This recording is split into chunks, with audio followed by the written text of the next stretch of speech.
لا حول ولا قوة إلا بالله العلي العظيم. أعوذ بالله من الشيطان اللعين الرجيم. بسم الله الرحمن الرحيم.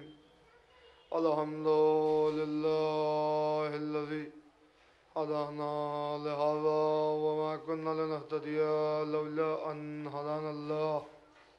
لقد جاءت رسل ربنا بالحق والصلاة والسلام على أشرف الأنبياء والمرسلين خاتم النبيين رحمة للعالمين محبوب رب المشرقين والمغربين جد الحسن والحسين بالقاسم محمد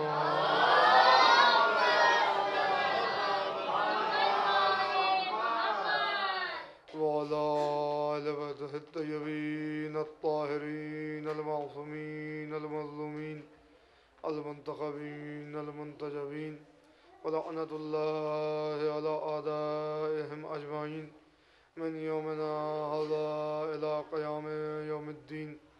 أما بعد فقد قال الله تبارك وتعالى في كتابه المجيد وفرقانه الحميد وخطابه الرشيد وقوله الحق. بسم الله الرحمن الرحيم. والذين آووا ونصروا أولئك مؤمنون حقا. ایک صلوات بھیجے محمد.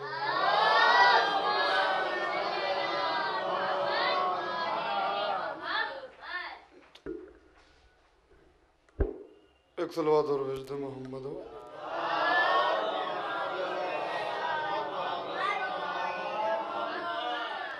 عزیزان گرامی، برادران ملت، عزیزان مظلوم کربلا، ماتمداران سرکار سید الشہداء، میں نے قرآن مجید سے ایک آیت کی تلاوت کا شرف حاصل کیا ہے. اس میں ارشاد رب العزت ہو رہا ہے، اپنے مقاصد و مطالب کے ترجمان اپنے حبیب کو مخاطب کر کے اللہ کہہ رہا ہے کہ والذین آووا ونصروا اولئک مؤمنون حقا. جن لوگوں نے میرے حبیب آپ کو پناہ دی اور آپ کی نصرت کی، اولئک مؤمنون حقا، حقیقت میں وہی مومن ہیں. اس آیت کی روشنی میں یہ بات واضح ہو گئی کہ جس نے بھی سرکار رسالت مآب کو پناہ دی حقیقت میں وہ مومن ہے. اب سوال یہ پیدا ہوتا ہے کہ حضور کو پناہ دی کس نے؟ تو جب آیت قرآن میں موجود ہے تو جواب بھی قرآن ہی سے ہوگا. میں نہیں چاہتا کہ بہت زیادہ لمبی چوڑی تمہید میں جاؤں، وہ مختصر آپ کی خدمت میں عرض کرنا ہے، کیونکہ اس کے بعد فوراً یہاں سے شبیہ تابوت برآمد ہو کر بڑا باغ زہرا کالونی میں جائے گی اور پھر وہاں انجمنائے ماتمی، بیرونی انجمنیں اور مقامی انجمنیں سینہ زنی و ماتم کریں گی. لہذا بہت زیادہ وقت نہیں لینا ہے آپ کا، مگر ایک جائزہ قرآن مجید کی روشنی میں لینا ہے کہ جنہوں نے سرکار رسالت مآب کو پناہ دی اور ان کی نصرت کی، حقیقت میں وہ مومن ہے. یہ قرآن کا حتمی فیصلہ ہے. تو جب قرآن کا یہ فیصلہ ہے تو دیکھنا یہ پڑے گا قرآن میں کہ حضور کو پناہ کس نے دی، وہ کون تھا جس نے سرکار رسالت مآب کو پناہ دی. تو جب ہم قرآن مجید میں 30ویں پارے میں سورہ والضحیٰ کو دیکھتے ہیں تو ہمیں ملتا ہے کہ اللہ قسم کھا کے کہہ رہا ہے کہ والضحیٰ، ہمیں چڑھتے ہوئے دن کی قسم ہے، واللیل اذا سجا، اور مجھے رات کی قسم ہے جب وہ دن پہ چھا جاتی ہے. میرے حبیب، ہم نے آپ کو کبھی اکیلا نہیں چھوڑا، ہم نے آپ کو کبھی تنہا نہیں چھوڑا. اور اسی طریقے سے گفتگو آگے بڑھتی رہی اور اللہ نے کہا وَلَسَوْفَ يُعْطِيكَ رَبُّكَ فَتَرْضَىٰ. اور میرے حبیب عنقریب ایک بہت بڑی چیز ہوگی جو ہم آپ کو عطا کریں گے تو آپ راضی ہو جائیں گے۔ پھر اس کے بعد اللہ نے کہا کہ الم یجد کا یتیمن فآوا۔ تو اب دیکھیے قرآن مجید کی آیت ہے کہ والذین آووا ونصروا، جس نے محمد کو پناہ دی حقیقت میں وہی مومن ہے۔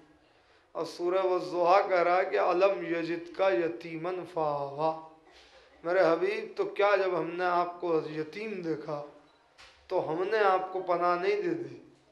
تو سوال یہ پیدا ہوتا ہے کہ بھائی اللہ تو جسم و جسمانیات سے پاک و منزہ ہے، وہ نہ ہاتھ رکھتا ہے، نہ منہ رکھتا ہے، نہ پیر رکھتا ہے، نہ زبان رکھتا ہے، نہ آنکھیں رکھتا ہے، نہ چہرہ رکھتا ہے، نہ مہرہ رکھتا ہے، نہ پورٹریٹ رکھتا ہے، نہ حلیہ رکھتا ہے۔ تو جب اللہ جسم و جسمانیات سے پاک و منزہ ہے تو وہ کون ہے کہ جس نے سرکار دو عالم کو پناہ دے دی؟ تو اللہ کہہ رہا ہے کہ ہم نے آپ کو پناہ دی، یعنی وعدہ اللہ کا ہے کہ ہم آپ کو کبھی اکیلا نہیں چھوڑیں گے، ہم آپ کو کبھی تنہا نہیں چھوڑیں گے۔ مگر یتیمی میں کوئی ہے جو حضور کو پناہ دے رہا ہے تو اللہ کہہ رہا ہے کہ ہم نے آپ کو پناہ دی۔ اب یہاں پر اگر ہم کسی اپنے مفسر کی بات کریں تو یہی کہا جائے گا کہ صاحب مفسر آپ کا ہے، راوی آپ کا ہے، ہم کیوں مانیں؟ تو لہذا مسلمانوں کے بہت بڑے مفسر فخر الدین رازی، جن کو اجلہ علماء اہل سنت امام المفسرین بھی کہتے ہیں، انہوں نے اپنی تفسیر کبیر میں اس آیت کے ذیل میں لکھا کہ الم یجد کا یتیمن فآوا، اور پھر بریکٹ میں لکھا کہ الی ہجر ابو طالب، کہ محمد وہ وقت یاد کرو جب ہم نے تمہیں ابو طالب کی آغوش میں پناہ دی۔ وہ بہت توجہ رکھیے گا، ایک نتیجہ دینے جا رہا ہوں، قرآن کی آیت سے آیت کو ملائیے، نتیجہ خود سامنے آ جائے گا کہ ایک طرف اللہ کہہ رہا ہے کہ جس نے آپ کو پناہ دی وہ ہے حقیقت میں مومن، اور دوسری طرف فخر الدین رازی آیت کی تفسیر میں کہہ رہے ہیں کہ سرکار ابو طالب نے اپنی آغوش میں پناہ دی، یعنی بات طے ہو گئی کہ سرکار ابو طالب نے یتیمی میں رسول خدا کی پرورش کی، رسول خدا کی تربیت کی، ان کو اپنی آغوش میں جگہ دی، ان کی کفالت کی ذمہ داری اٹھائی۔ تو میں ایک جملہ کہنے جا رہا ہوں کہ جب سرکار ابو طالب نے پناہ دے دی اور یہ بات سب مانتے ہیں تو پھر قرآن کہہ رہا ہے کہ جس نے پناہ دے دی وہ حقیقت میں مومن ہے۔ تو اب ہم قرآن کی مانیں یا مسلمان کی سنیں؟ قرآن کہہ رہا ہے کہ ابو طالب مومن ہے اور مسلمان ہے جو ایمان پر بحث کر رہا ہے۔ ایک صلوات بھیجیں محمد و آل محمد۔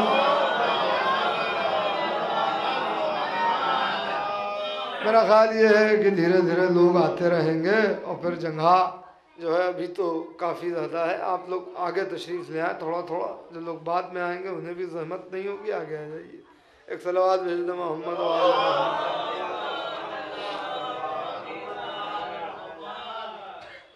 اب ایک مسئلہ یہ تو حل ہو گیا کہ ایمان تو سرکار ابو طالب کا قرآن مجید سے ثابت۔ میں ایک بات آپ کی خدمت میں عرض کرنا چاہتا ہوں، اب وہ یہ ہے کہ یہ جو ایک ٹرینڈ چلتا ہے خطابت کا، ایک طریقہ چلتا ہے کہ صاحب سرکار ابو طالب کے ایمان کے دلائل دیے جائیں، تو میں اس کے خلاف ہوں، اس لیے کہ حضرت ابو طالب کے ایمان کے دلائل آپ کنہیں دے رہے ہیں جن کے خود کے ایمان کا کوئی ٹھکانہ نہیں، ان کے ایمان کے، ان کو آپ سرکار ابو طالب کے ایمان کے دلائل دے رہے ہیں۔ تو یہی غلط ہے کہ ہم سرکار ابو طالب کے ایمان پر دلیل قائم کریں کہ صاحب یہ دلیل ہے ایمان کی اور یہ دلیل ہے۔ قرآن ابو طالب کے ایمان کی بات نہیں کر رہا، وہ تو ایک آیت ہے جس میں اشارہ کر دیا، سمجھو، نہ سمجھ میں آئے تو کوئی بات نہیں، کوئی بحث نہیں ہے۔ قرآن ایمان کی بات نہیں کرتا، قرآن جب بھی بات کر رہا ہے ابو طالب کی تو ابو طالب کے ایمان کے موضوع پر قرآن گفتگو نہیں کرتا، ابو طالب کے احسان کے موضوع پر قرآن گفتگو کرتا ہے۔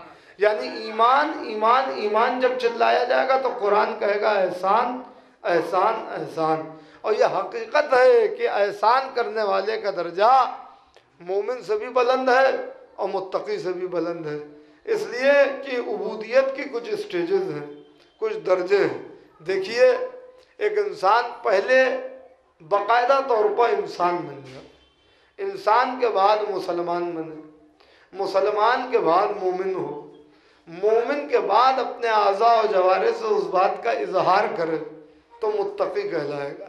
یعنی عبودیت کی سب سے آخری اسٹیج کا نام ہے تقویٰ، مگر اس سے بھی بلند ایک اسٹیج ہے جس کو قرآن نے محسن کے نام سے یاد کیا کہ وہ ہوا محسن، جو احسان کرتا ہو۔ لیکن متقی، مومن اور محسن میں ایک فرق ہے، فرق یہ ہے کہ جو حکم کے نازل ہونے کے بعد عمل کرے اسے مومن و متقی کہتے ہیں، اور جو عمل کر دے اور اس کے عمل کے سانچے میں قرآن کی آیتیں ڈھل جائیں اسے محسن کہتے ہیں، احسان کرنے والا کہتے ہیں۔ ابو طالب کو اللہ نے مومن نہیں، متقی نہیں، بلکہ محسن کہا ہے۔ اور وہ لوگ کہ جو سرکار ابو طالب کے ایمان پر بحث کرتے ہیں وہ بھی اس بات کے قائل ہیں کہ ابو طالب نے احسان کیا اور ابو طالب محسن تھے۔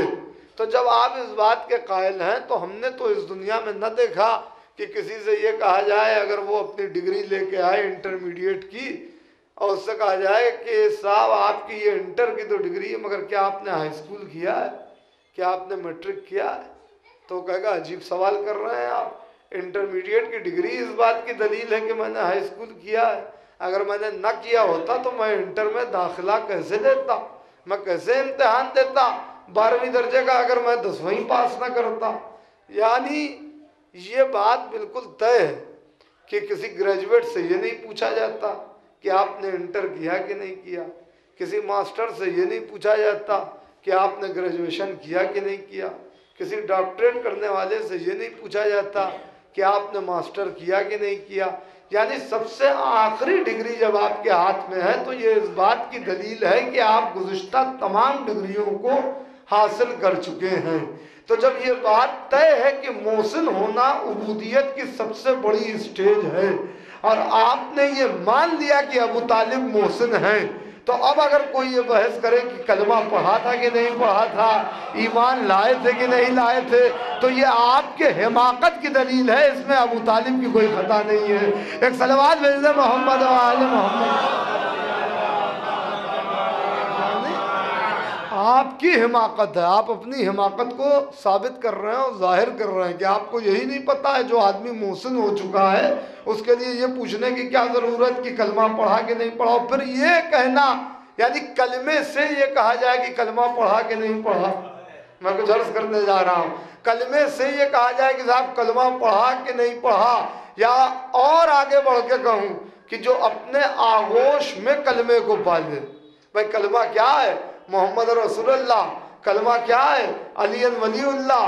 ابو طالب اپنی آغوش میں محمد عربی کو بھی پال رہے ہیں، مولا علی کو بھی پال رہے ہیں، یعنی محمد رسول اللہ کی بھی کفالت کر رہے ہیں، علی ولی اللہ کی بھی پرورش کر رہے ہیں۔ تو جس نے خود کلمے کو پالا ہو اس سے یہ کہ پوچھا جائے کہ آپ نے کلمہ پڑھا کہ نہیں پڑھا، یہ کیسی بحث ہے، کس طرح کی بحث ہے؟ ایک جملہ کہنے جا رہا ہوں، سرکار ابو طالب کی زندگی کے آخری جملے ہی یہی تھے کہ یا شاہد اللہ علی فشہد انی علی دین النبی الاحمد، اے پروردگار تو گواہ رہنا کہ میں محمد کے دین پر ہوں۔ ایک جملہ آپ کے سماعت کے ہدیہ کرنا چاہتا ہوں کہ جب یہ کہہ دیا سرکار ابو طالب نے اور اس کو سب نے اپنی اپنی کتابوں میں لکھا کہ ابو طالب نے کہا کہ پروردگار تو گواہ رہنا میں محمد کے دین پر ہوں، تو ابو طالب نے اپنے ایمان اور اپنے اسلام کا گواہ عرب کے کسی بنیے بقال کو نہیں بنایا ہے بلکہ براہ راست اللہ کو بنایا ہے۔ کیوں بنایا ہے اس کی میں دلیل آگے دے دوں گا۔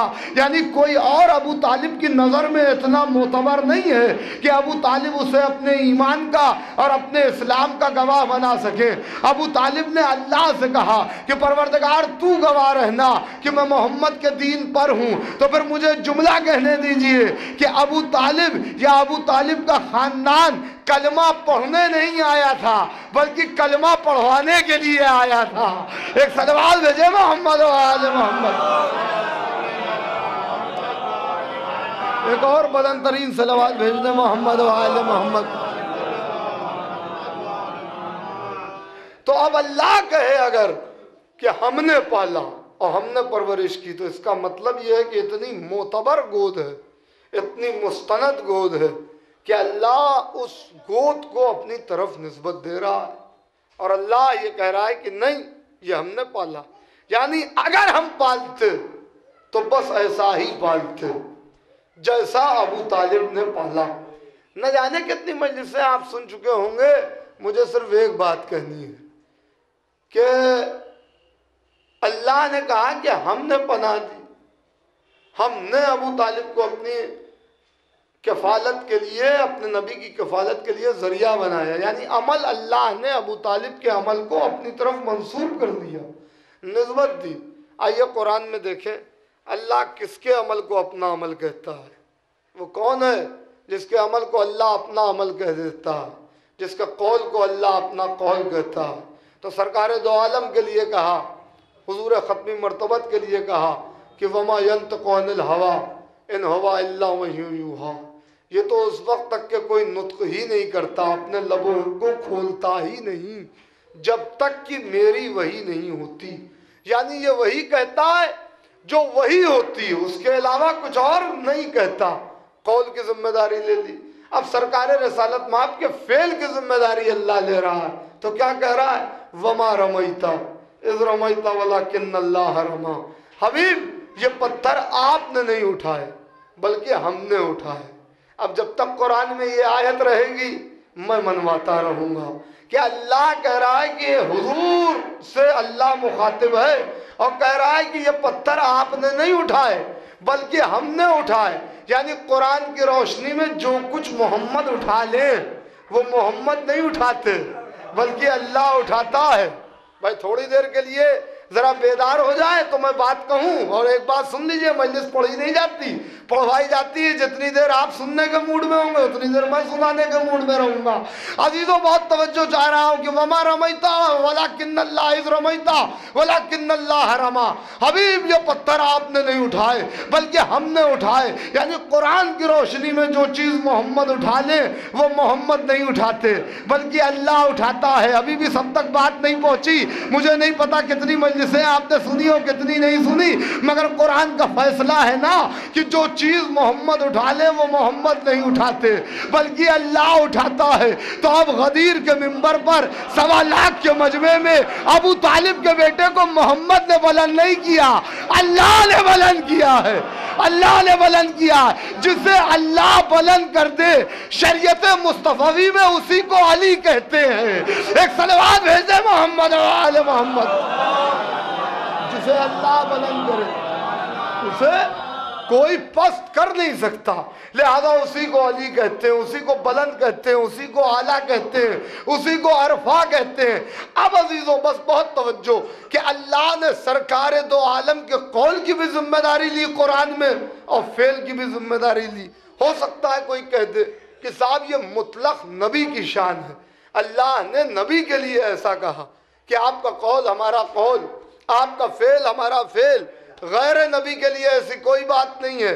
تو آئیے پھر آئیے قرآن کی طرف۔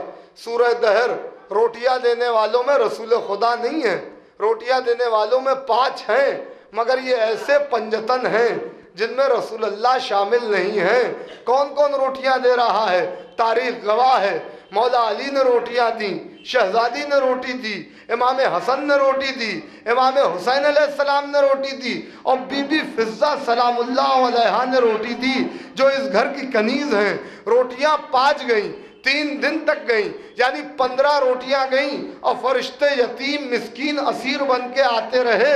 اور قرآن میں یہ سورہ آ گیا کہ وَيُطْعِمُونَ الطَّعَامَ عَلَىٰ حُبِّهِ مِسْكِينًا وَيَتِيمًا وَأَسِيرًا۔ یہ اللہ کی محبت میں مسکین کو، یتیم کو، اسیر کو کھانا کھلاتے ہیں۔ دیکھیں کتنا بڑا درجہ اللہ نے دے دیا آپ کو آل محمد کے حوالے سے کہ آل محمد نے روٹیاں تقسیم کی اور روٹیاں لے جانے والے ہیں فرشتے، اور اللہ کہہ رہا ہے ایک دن جبریل آئے، ایک دن میکائیل آئے، ایک دن اسرافیل آئے اور یہ روٹیاں لے گئے۔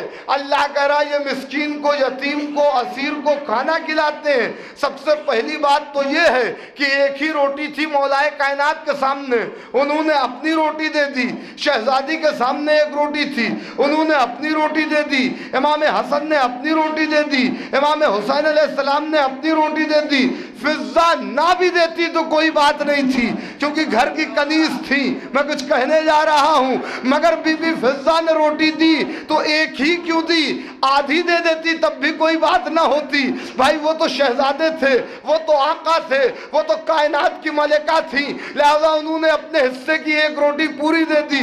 فضہ آدھی دے دیتی تب بھی کوئی بات نہ ہوتی، نہ دیتی تب بھی کوئی بات نہ ہوتی، مگر عطا میں کوئی فرق نہیں ہے۔ سخاوت میں اتنا اتحاد ہے کہ جتنا آقا نے دیا، جتنا شہزادی نے دیا، اتنا ہی کنیز نے دیا۔ بھائی کیا سن رہے ہیں آپ؟ اتنا ہی کنیز نے دیا، یعنی یہ بتا دیا کہ یہ اس گھر کا انداز ہے کہ یہاں جتنا آقا سے ملتا ہے اتنا ہی غلام سے ملتا ہے۔ ایک صلوات بھیجے محمد وآل محمد۔ اور یہاں عطا میں کوئی کمی نہیں ہوتی کسی قسم کی۔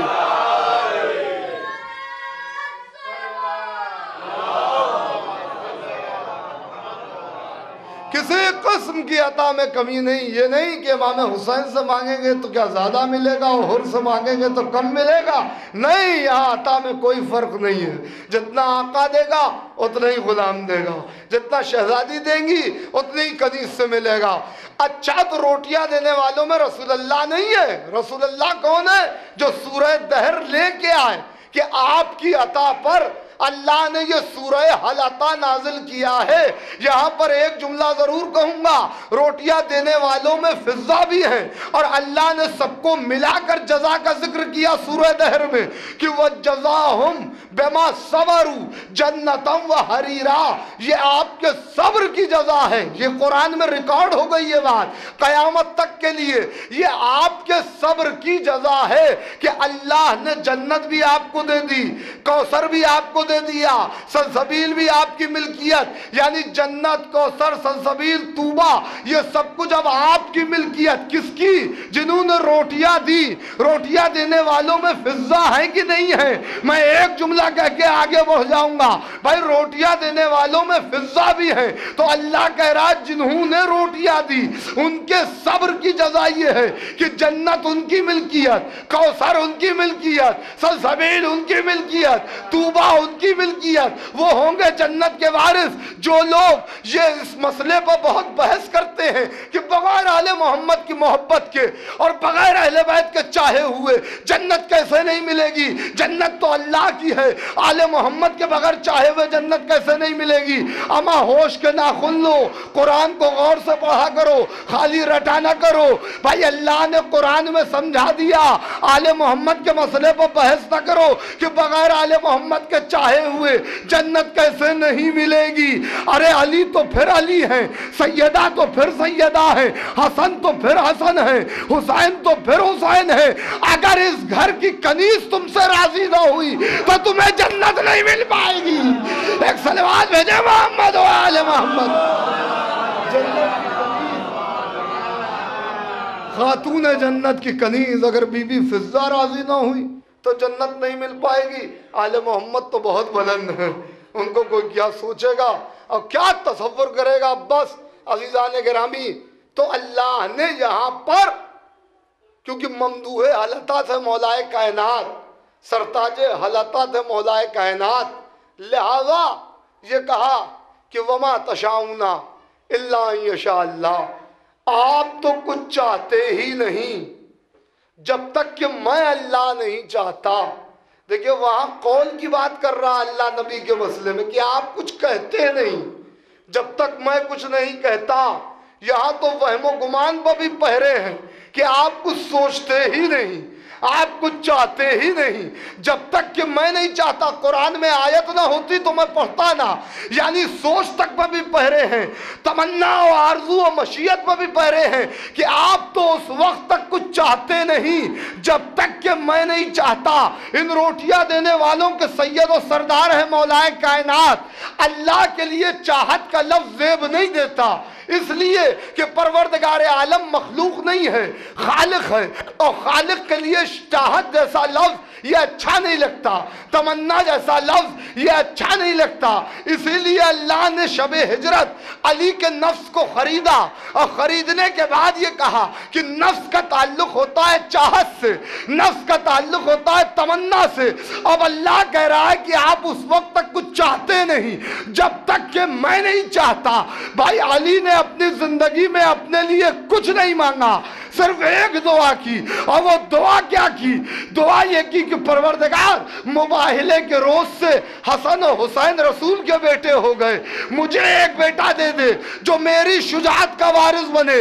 تو یہ علی کی تمنا تھی، یہ علی کی آرزو تھی، یہ علی کی خواہش تھی، یہ علی کا ڈیزائر تھا۔ علی چاہ رہے تھے کہ ایک بیٹا انہیں ملے، نفس اللہ خرید چکا ہے، اور اللہ کہہ رہا آپ اس وقت تک کچھ چاہتے نہیں جب تک کہ میں نہیں چاہتا۔ تو میں ایک جملہ کہنا چاہتا ہوں کہ عباس فقط تمنا علی کا نام نہیں ہے، بلکہ اللہ کی مشیت کو بھی عباس کہتے ہیں۔ ایک صلوات بھیجے محمد و آل محمد۔ اللہ کی مشیت کا نام عباس ہے۔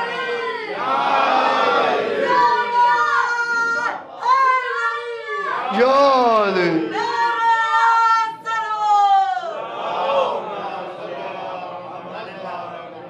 اللہ کی مشیت کا نام بھی عباس ہے، کیونکہ علی کی دعا ہے، تو لہذا جب یہ دعا مجسم ہو کے عالم قدس تک پہنچی تو اللہ نے اپنی مشیت کی نگاہ اس کے اوپر رکھی۔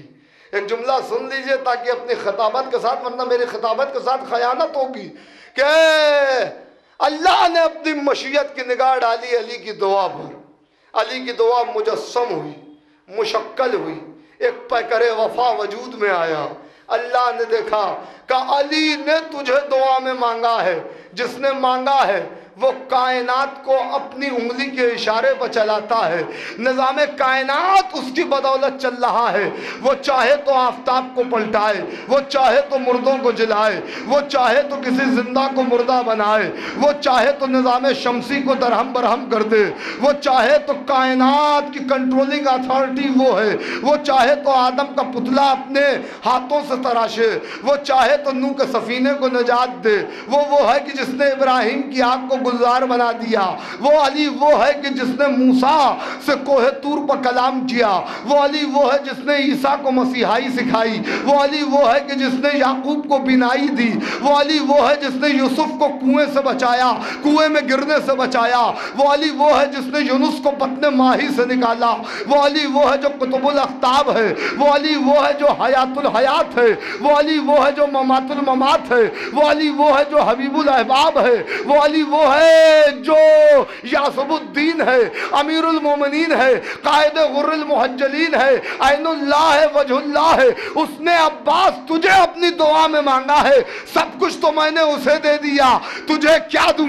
اپنی مرضی کا مالک اسے بنا دیا، جنت اس کی، کوثر اس کا، سلسبیل اس کی، طوبہ اس کا، فرشتے اس کے ملازم، انبیاء اس کے خادم۔ کیا میں تجھے دوں عباس؟ کیونکہ تجھے مانگا ہے اس نے دعا میں، تو تجھے کیا دوں؟ چلو ایک چیز میں اشتراک کر لیتے ہیں، وہ اشتراک یہ ہے کہ بغیر ہاتھ کے میں بھی عطا کرتا ہوں، بغیر ہاتھ کے تو بھی عطا کرے گا۔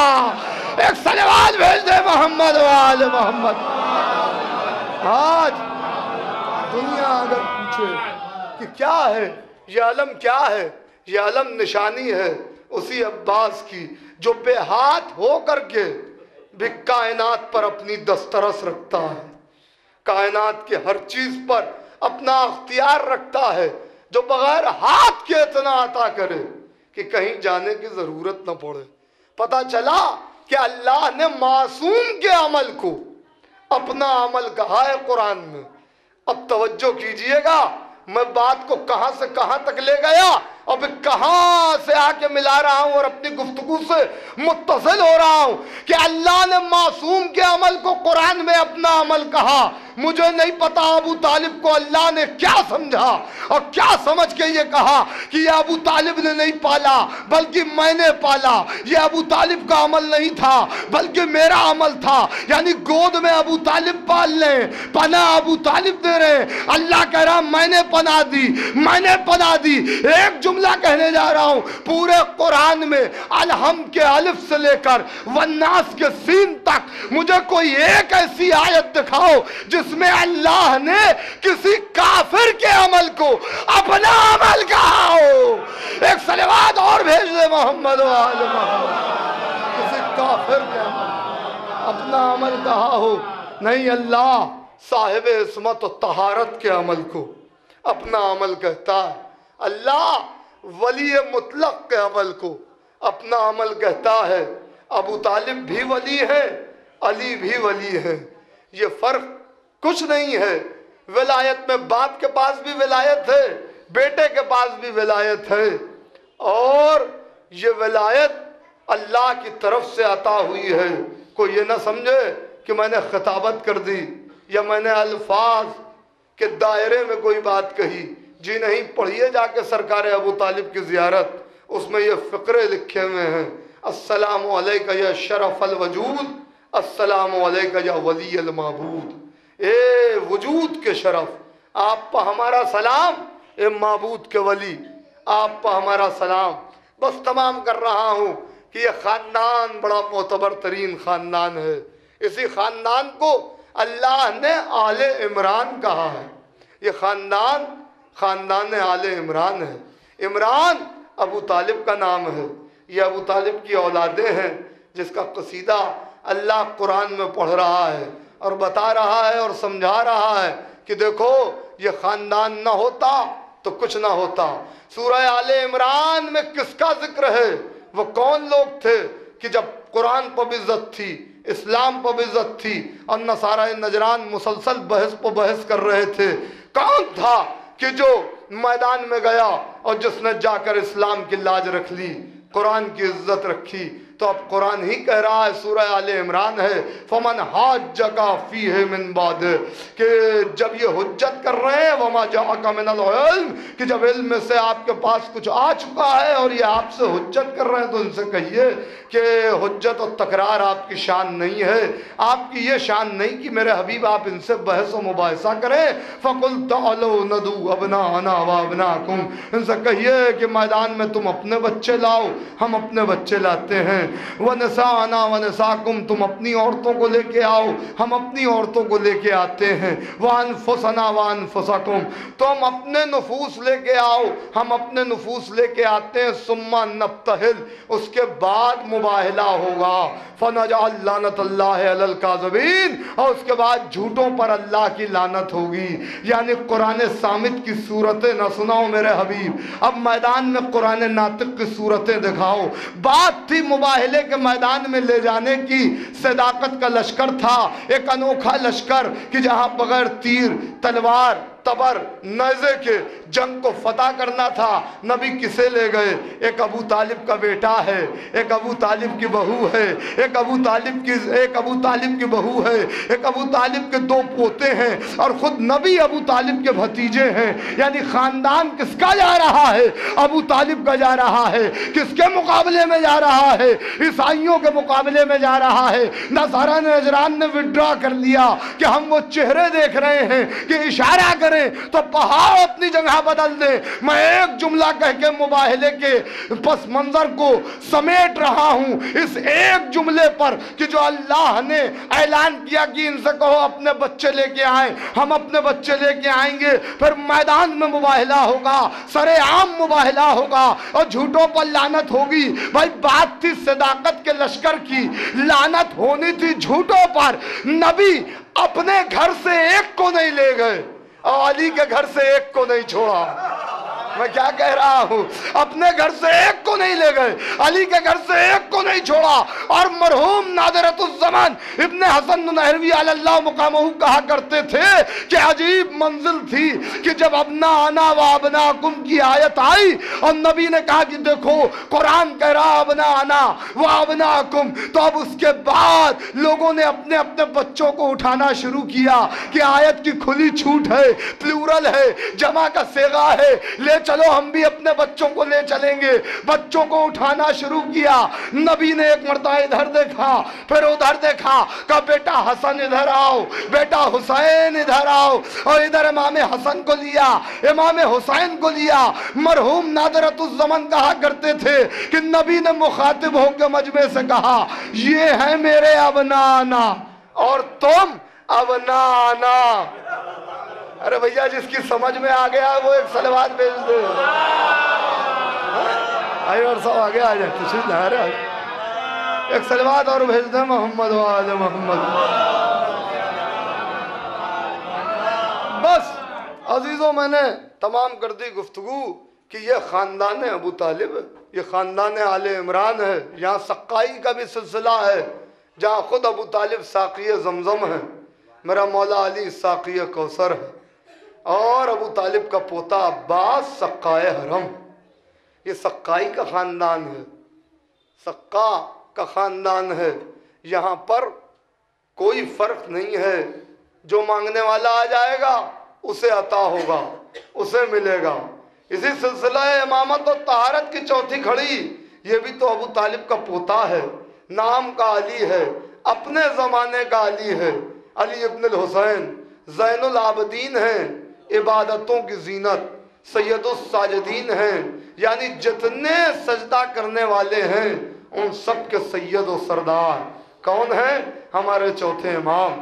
یہ ابو طالب کا پوتا، یہ علی کا پوتا، جو مانگنے آ جائے وہ ملے گا، کوئی پیچھے نہیں جائے گا، کوئی خالی ہاتھ نہیں رہے گا، بلکہ عالم تو یہ ہے کہ ہاتھوں کے دھون یاقوت سرخ میں بدلتے ہوئے نظر آتے ہیں۔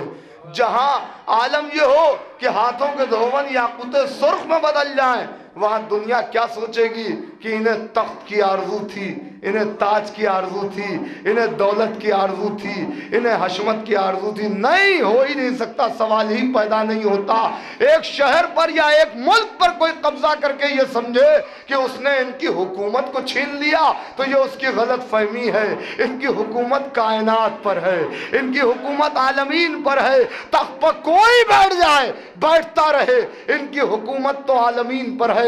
سورج ان کے اشارے سے نکلے گا، سورج ڈوبے گا تو ان کے اشارے سے، ستارے چمکیں گے تو ان کے اشارے سے، ہوائیں چلیں گی تو ان کے اشارے سے، پانی میں روانی رہے گی تو ان کے اشارے سے، سمندر میں وجدانی رہے گی تو ان کے اشارے سے، ہوا میں زور رہے گا تو ان کے اشارے سے، فضا میں شور رہے گا تو ان کے اشارے سے، سبزوں میں لہک رہے گی تو ان کے اشاروں سے، پھولوں میں مہک رہے گی تو ان کے اشاروں سے۔ لہذا اگر کوئی یہ سمجھ لے کہ ہم تخت پر بیٹھ گئے ہیں اور زین العابدین کے پاس حکومت نہیں ہے تو یہ اس کی غلط فہمی ہے۔ کیوں احتجاج کرتے ہمارے ائمہ، کیوں ہمارے ائمہ حکومت کے لیے آواز اٹھاتے؟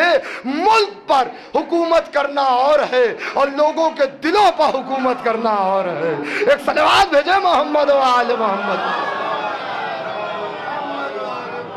لہذا ہمارے کسی امام نے بھی کبھی حکومت کے لیے کوئی احتجاج نہیں کیا، کیونکہ ان کی حکومت تو جاری تھی، ان کی حکومت تو چل رہی تھی۔ جن کے سر پر اللہ نے تاج نما رکھا، جن کے دوش پر اللہ نے تطہیر کی چادر رکھی، ان کے لیے کوئی مسئلہ نہیں۔ وہاں تو امامت کا عالم یہ ہے کہ اگر محمد حنفیہ دنیا کو سمجھانے کے لیے کہیں کہ نہیں میں امام ہوں، یہ صرف دنیا کو سمجھانا ہے، ورنہ محمد حنفیہ کا اور کوئی منشا نہیں تھا، تو کہا ٹھیک ہے چچا مجمع چلے۔ کہاں؟ کہا خانہ کعبہ میں۔ خانہ کعبہ میں حجر اسود جس کی امامت کی گواہی دے دے وہ ہوگا امام۔ یعنی سمجھا دیا محمد حنفیہ نے کہ امامت کا تعین لوگوں کے ذریعے نہیں ہوتا، لوگوں کا کام نہیں ہے کہ وہ اپنے لیے امام بنا لیں، بلکہ لوگوں کا کام یہ ہے کہ وہ اللہ کے بنائے ہوئے کو مانے، کہ جو اللہ کا بنایا ہوا ہوتا ہے اس کی امامت کی گواہی حجر اسود دیتا ہے۔ یہی میرا چوتھا امام ہے کہ حشام جسے جگہ نہیں مل رہی ہے، دیکھیے حاکم ہے، حکومت اس کے پاس ہے،